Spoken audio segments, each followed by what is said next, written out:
மோசமடைந்ததை தொடர்ந்து அட்டரி மற்றும் பாகா எல்லை உடனடியாக மூடப்பட்டது.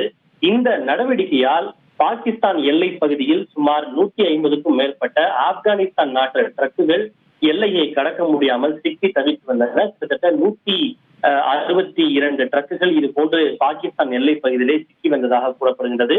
இதில் அழுகும் மற்றும் அழுகாத பொருட்களும் அடக்கம், உலர் பழங்கள், அதே போல மசாலா பொருட்கள், மூலிகைகள் உள்ளிட்ட பொருட்களை இந்தியாவிற்குள் கொண்டு வர முடியாமல் எல்லை பகுதியிலேயே சிக்கி தவித்து வந்தன. இந்த சூழ்நிலையில் தான் கடந்த சில நாட்களுக்கு முன்பு ஆப்கானிஸ்தான் நாட்டு வெளியுறவு அமைச்சரும் இந்திய வெளியுறவு அமைச்சரும் ஒரு பேச்சுவார்த்தை ஒன்றை மேற்கொண்டனர். இதன் தொடர்ச்சியாக இன்று அட்டரி வாகா எல்லை ஆப்கானிஸ்தான் நாட்டு ட்ரக்குகளை கடப்பதற்காக மீண்டும் திறக்கப்பட்டது. 4 முறை நடைபெற்ற கூட்டுக்குழு பேச்சுவார்த்தைக்கு பின்னர் முதற்கட்டமாக 5 ட்ரக்குகள் அட்டரி வாகா எல்லை வழியாக இந்தியாவிற்கு அனுமதிக்கப்பட்டிருக்கிறது. அடுத்தடுத்த நாட்களில் சுமார் 105